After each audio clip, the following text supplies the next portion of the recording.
Welcome to a new video. Let's take a look at some new malicious compliance stories. The first story is called, "Don't Stand Next to Me." I live in London where the underground is pretty busy during rush hour. But especially so today, because the train that was due had been held at the previous station, so by the time it reached the station I was in, it was sardines in every carriage. I stepped into a carriage near the door and stood next to a guy who was standing by the door.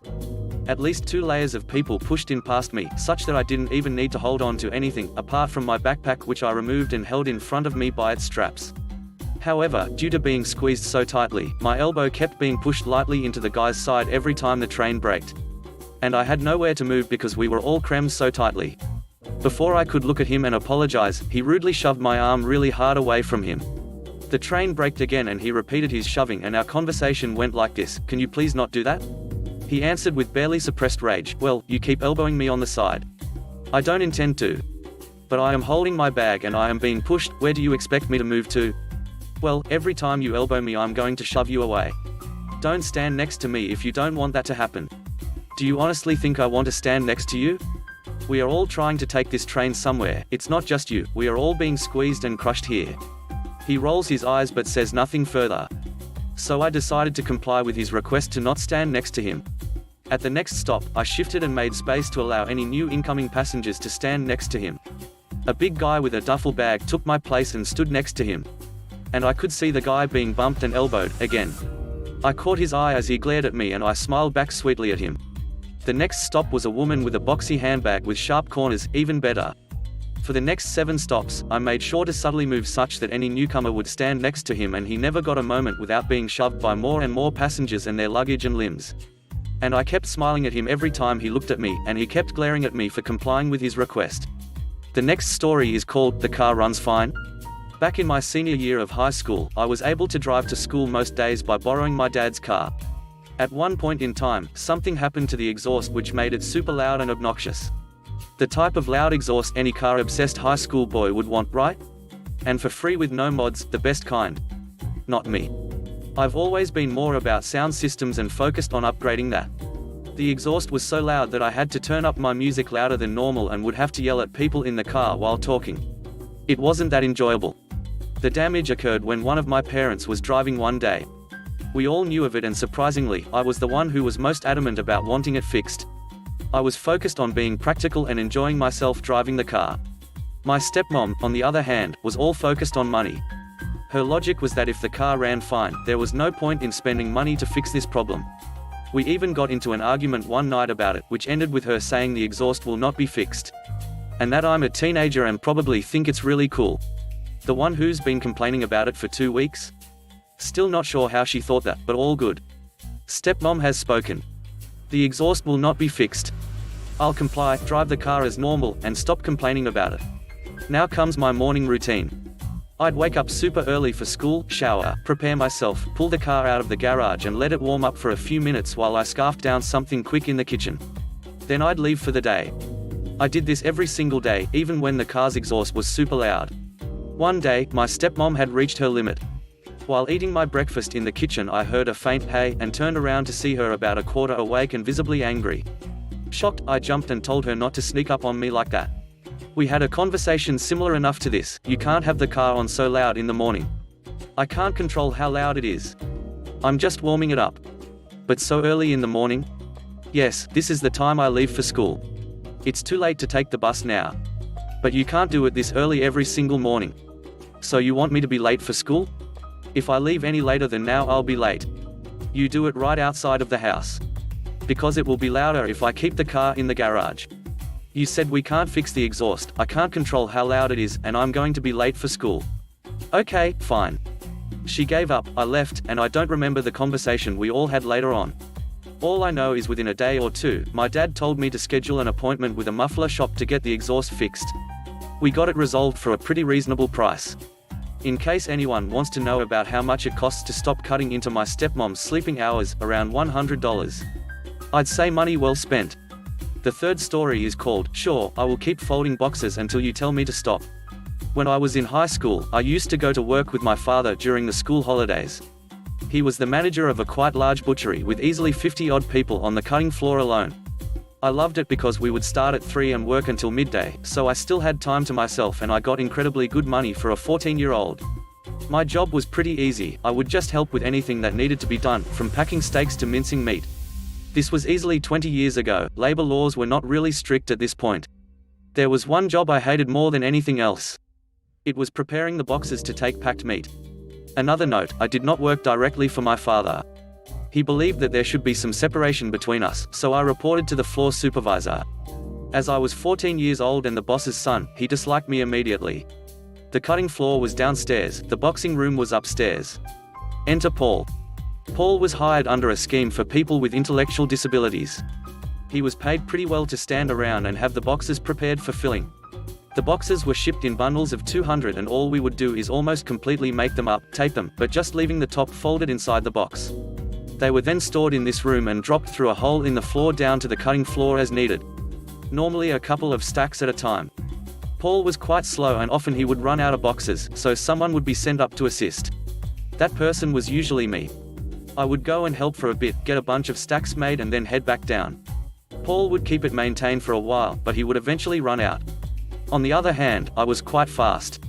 It was a normal day, Paul ran out of boxes and I am shipped up there.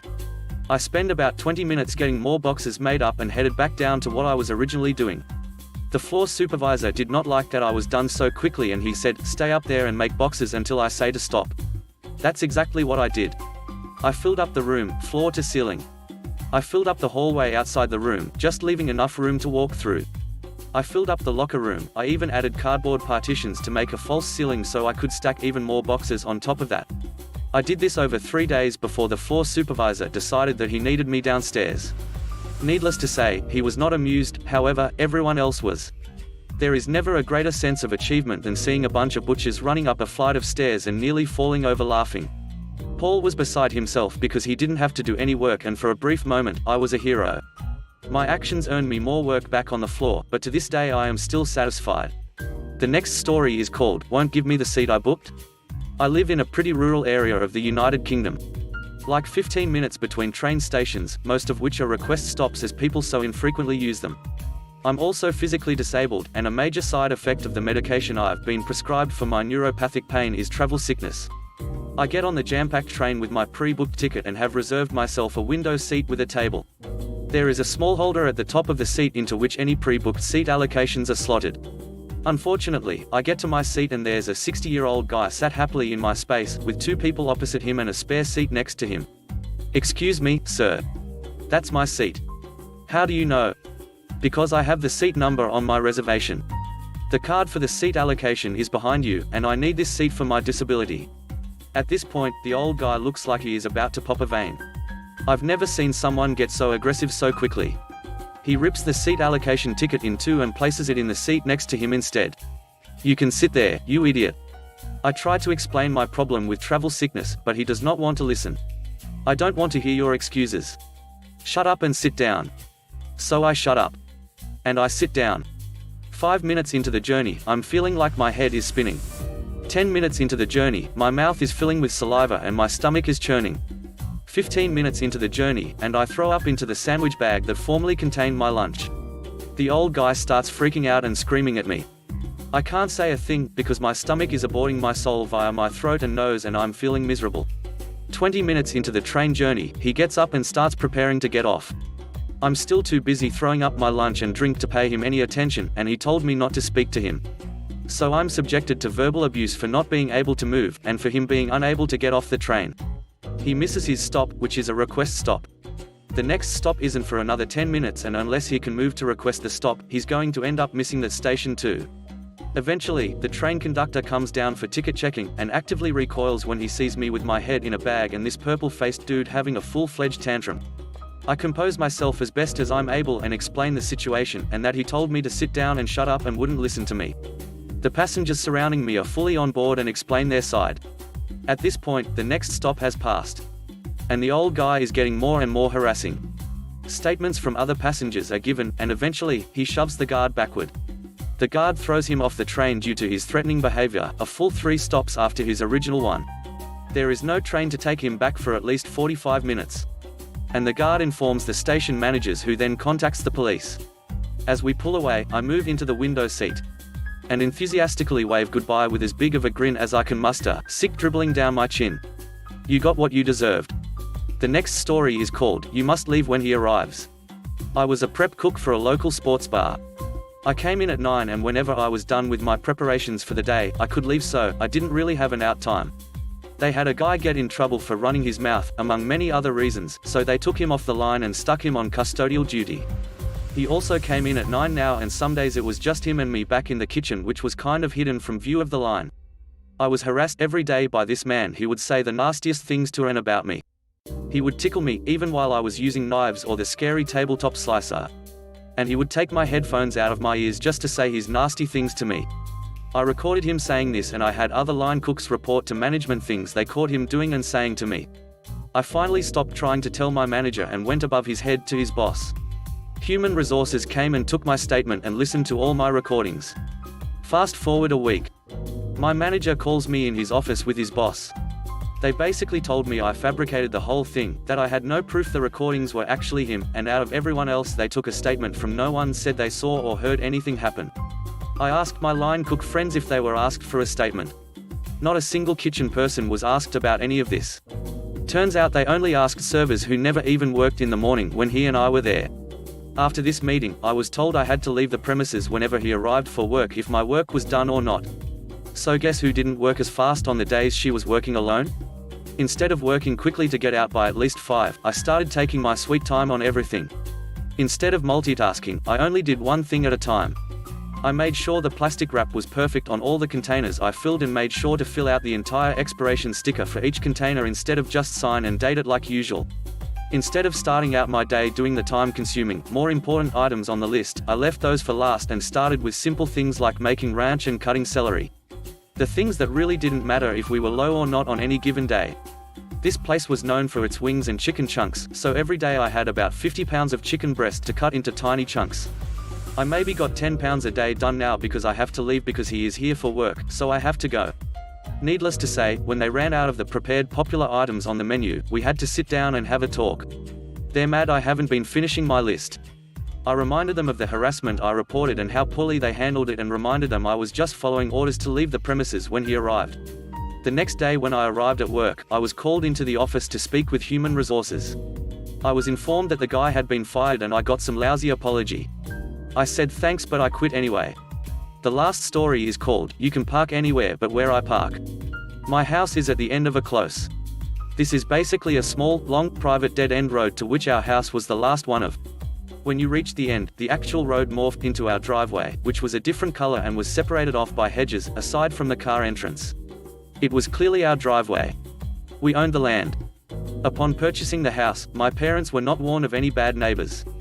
The driveway has space for 4 cars. We have one and it's rarely used as both my parents get the train to London for work and walk to the station. Until we come back from a 2-week holiday and find an old car plonked on our driveway. At first, we say nothing, because we have no issue with someone using our driveway just to visit their family or temporarily. But when the car kept leaving and coming back, we started to get annoyed. They hadn't even asked us. We don't use the other 3 spaces, but the rudeness was annoying. So, when the car next pulls into our driveway, we're waiting. We open the door, confront the driver and ask him to stop using our drive as a public car park. The neighbor gets annoyed and said he always used it and the old neighbors had no issue. He said, you can park anywhere else but leave me my space or I'll be really mad. My dad replies and goes, we can park anywhere else? In that case, we won't park where you park your car. The old rude man smiles. He thinks he's won and walks off a few doors down to his own house. I think my father has given up and let him win, so I'm a bit disappointed. The next day, I wake up for college to the sound of my dad's car. The old man has gone to work, and my dad is in the process of parking his bunged-up, massive Land Rover right over the entrance to our massive drive, meaning no other cars can enter. Technically, parking anywhere else other than where the old man wanted to leave his car. Thanks for watching the video. I hope you enjoyed it. If you did, please consider subscribing to the channel for more content. Let me know what you think about the stories in the comment section below. Have a great day. Bye bye.